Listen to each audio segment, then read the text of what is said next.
একটা পোস্টমর্টেম না করে ডেথ সার্টিফিকেট না দিয়ে উত্তরপ্রদেশের সরকার ফেরত পাঠিয়ে দিচ্ছে, তো ক্রিমিনাল অফেন্স নাম্বার 1, ব্যবস্থাপনার অপ্রতুলতার জন্য, সরকারের অপরাধের জন্য, ভিআইপিদের মাতব্বরির জন্য এতগুলো মানুষ মারা গেল।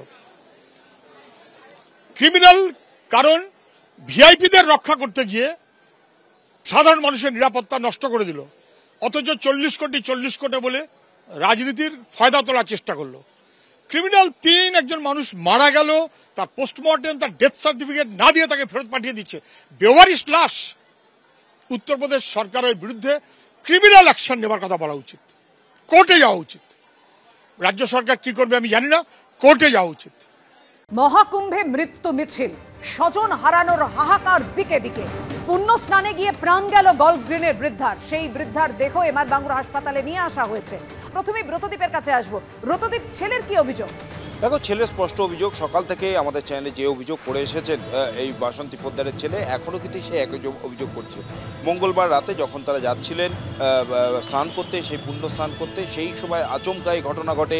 হাজার হাজার মানুষ, কাতারে কাতারে মানুষ সেখানে ঢুকে পড়ে এবং যারা সেই সময় আগে থেকে সেখানে উপস্থিত ছিলেন কার্যত তাদের পাড়িয়ে দিয়ে, তাদের পদপিষ্ট করে দিয়ে সেই ভিড় চলে যায়। এবং সব থেকে বড় অভিযোগ, ওই সময় এত মানুষ সেদিন এই শাহী স্নানে আসবেন এটা আগে থেকেই জানা ছিল, কিন্তু তার অভিযোগ সেই সময় সেখানে কোনো পুলিশ ছিল না।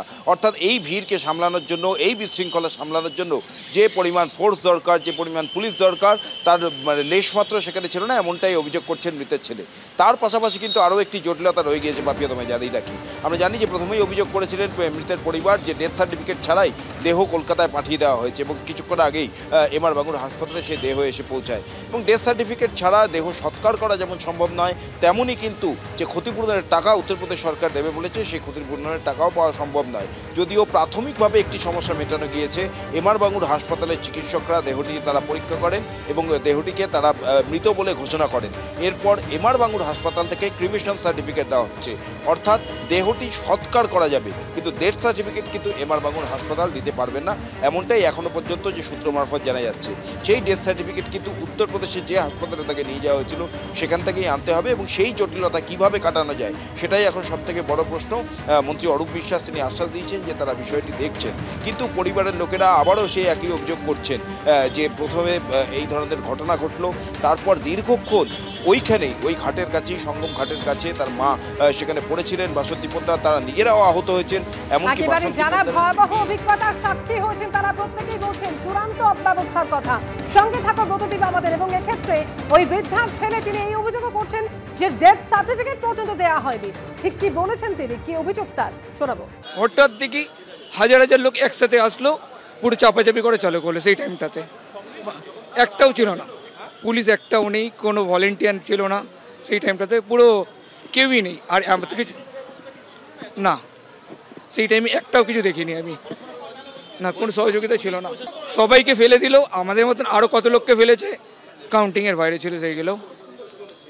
1 ঘন্টা 45 মিনিট তো চোখ বন্ধ করে, 45 মিনিট। হ্যাঁ, মা পড়েছিল, আমাকে আধা ঘন্টা পরে তোলা হয়েছে, মাকে আরও 15 মিনিট পরে তোলা হয়েছে। এরকম মানে মায়ের ওপর আরও 3 জন রয়েছে, ওরকম ব্যাপার। তারপরে ওনারা আবার কি মেডিকেল কলেজে ট্রান্সফার করলো, ওখানে বললো কি কি সিস্টেম রয়েছে।